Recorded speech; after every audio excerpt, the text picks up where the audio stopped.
निवर्तमान अध्यक्ष, हम लोग के बड़े भाई बेतिया के सांसद माननीय संजय जायसवाल जी संबोधित करेंगे। मंच पर भाजपा के प्रदेश मुख्यालय प्रभारी सुरेश रुंगटा जी हैं, प्रदेश के उपाध्यक्ष सिद्धार्थ शंभू जी, पार्टी के प्रवक्ता संतोष पाठक जी, पार्टी के मीडिया प्रभारी अशोक भट्ट जी आदि हम माननीय डॉक्टर संजय जायसवाल जी से आग्रह करेंगे कि आपको संबोधित। आज इस प्रेस वार्ता में उपस्थित प्रदेश के उपाध्यक्ष सिद्धार्थ जी, मुख्यालय के प्रभारी माननीय सुरेश रुंगटा जी, प्रवक्ता संतोष पाठक जी, मीडिया प्रभारी राकेश जी, अशोक जी, राजू जी और सभी पत्रकार बंधु, सबसे पहले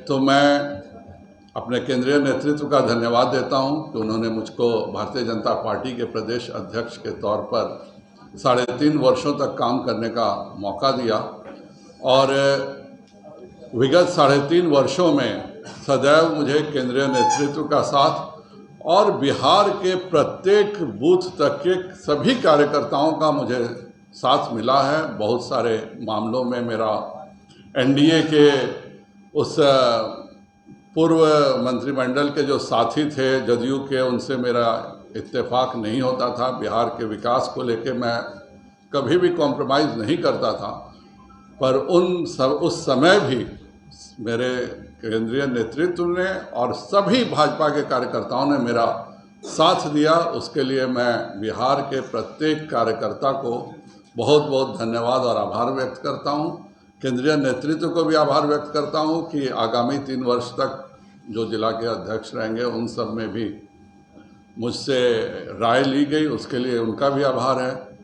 और सोमवार को 27 तारीख को 10 बजे की फ्लाइट से माननीय प्रदेश अध्यक्ष श्री सम्राट चौधरी जी का आगमन होने जा रहा है। 11 बजे हम सब मिलकर के पटना के एयरपोर्ट पे उनका स्वागत करेंगे और एक भव्य जुलूस के द्वारा माननीय प्रदेश अध्यक्ष सम्राट चौधरी जी को हम प्रदेश कार्यालय लाएंगे। प्रदेश कार्यालय में उस दिन उनका अभिनंदन समारोह होगा और यह कार्यक्रम 11 बजे से लेकर 2 बजे तक चलेगा। आप सब मीडिया के बंधु भी इसमें आमंत्रित हैं और सभी मीडिया के बंधुओं का भी मैं धन्यवाद देता हूं कि विगत 3 वर्षों में जब भी मेरा प्रेस कॉन्फ्रेंस हुआ, आप सभी ने बहुत ही बढ़िया से कवर भी किया और मेरी बातों को बहुत अच्छे से समाज तक पहुंचाया। उसके लिए आप सबको भी बहुत बहुत आभार और अभिनंदन। अब आप बीजेपी में किस ओहदे से काम करेंगे? निर्वर्तमान प्रदेश अध्यक्ष तो सभी जगह रहता है, तो निर्वर्तमान प्रदेश अध्यक्ष तो मैं हूँ ही, और उसके साथ बिहार की जो भी समस्याएं हैं उसमें हर पूर्व प्रदेश अध्यक्ष का मुझे भी समर्थन मिला। अगर मैं सबसे ज़्यादा मुझे किसी का समर्थन मिला तो माननीय नित्यानंद राय जी का मिला, जिनके बदले मैं हुआ था। और सम्राट जी को भी हर कदम पर हम सब साथ देंगे। भाजपा की खूबसूरती यही है कि जो भी प्रदेश अध्यक्ष अथवा जिला अध्यक्ष बनते हैं उनके पीछे उनके सभी पूर्व प्रदेश अध्यक्षों की शक्ति और सामर्थ्य रहता है। मुझे भी उसका लगातार सामर्थ्य मिला है। भाजपा के कार्यकर्ताओं के लिए बहुत बड़ी चुनौती है। जिस तरह से अभी बिजली का रेट बढ़ा दिया गया, जिस तरह से केवल आश्वासन दिया जा रहा है कि हम नौकरी देंगे, दिया नहीं जा रहा है, जिस तरह से शिक्षकों को धोखा दिया गया कि हम संविधान पर आधारित संविधा खत्म करेंगे और हर शिक्षक को एक समान वेतन देंगे। आज 10 महीने बीतने के बाद भी इन सब चीज़ों पे कोई चर्चा नहीं हो रही है। तो बिजली से लेकर रोजगार तक में भाजपा की जो चुनौतियां हैं उसमें माननीय प्रदेश अध्यक्ष जी का जो भी निर्देश होगा, एक निर्वर्तमान प्रदेश अध्यक्ष के नाते में पूरे तौर पे साथ रहूँगा।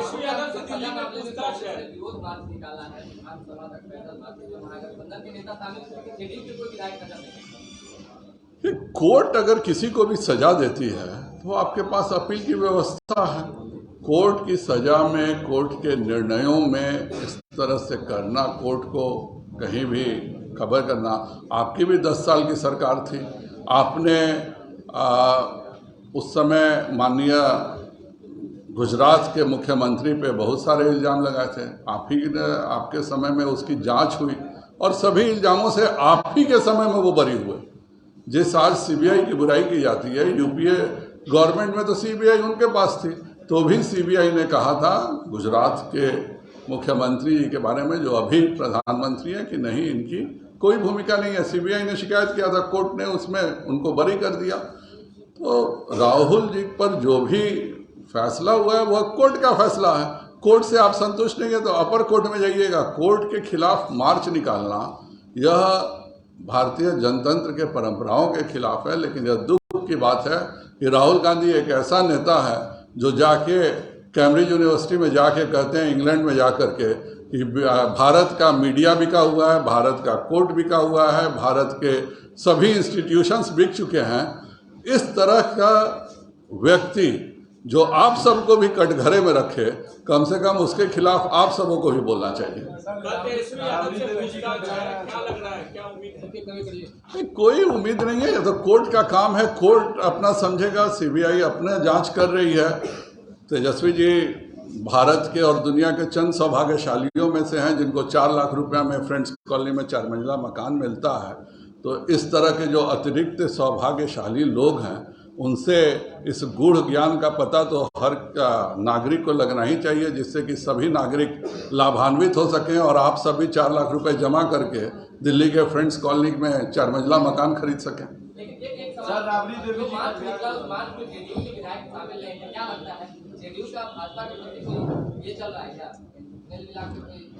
कौन क्या करता है मेरे विरोधी दलों में, इससे हम लोगों को कोई मतलब नहीं है। और मुझे नहीं लगता है कि गृह मंत्री जी के बाद आप सबको भी यह प्रश्न पूछना चाहिए। हमारे निर्वर्तमान राष्ट्रीय अध्यक्ष और माननीय गृह मंत्री जी ने जो कहा है, और ये डूबती हुई नाव को भाजपा क्यों सहारा देगी?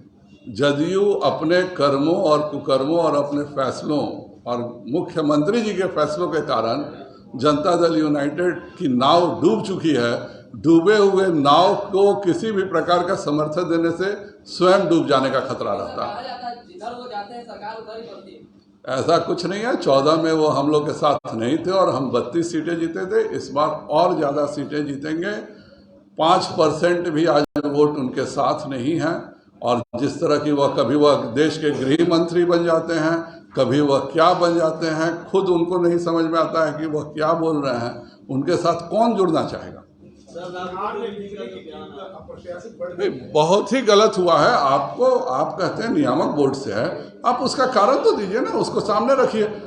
मतलब पहली बार मैं देखा कि अगर बढ़ गई है कीमत तो कुछ बोलने के बदले विद्युत मंत्री भाग रहे हैं।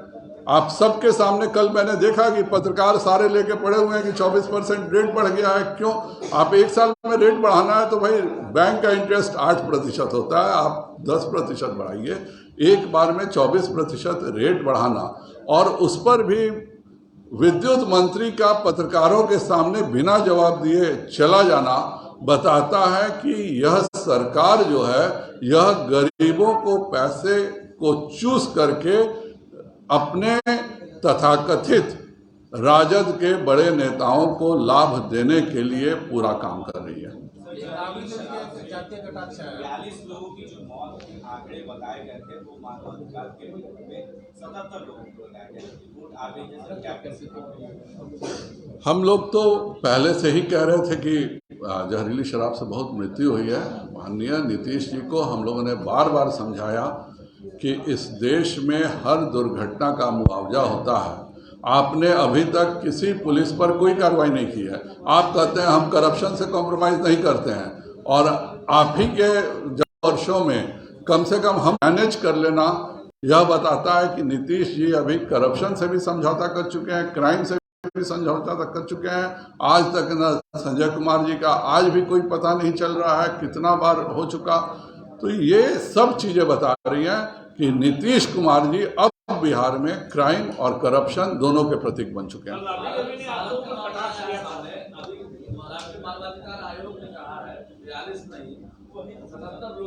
मैंने उसका जवाब दे दिया। और ये पुलिस लाखों रुपए शराब के व्यापारियों से वसूलती है और उसके एवज में न जाने कितनी शराब की मौतों को छुपाया जाता है। हर जिले में जब ऐसी घटना घटती है तब पुलिस का आदेश होता है कि जल्दी से हटाओ, नहीं तो तुम्हारे पूरे परिवार को जेल भेज देंगे। और न जाने बिहार में ऐसी कितनी मौतें जहरीली शराब से हुई हैं जिनका कहीं कोई डाटा नहीं है। चलिए, धन्यवाद। एक सवाल है, राबड़ी देवी बोली कि बढ़िया से मन मर गया।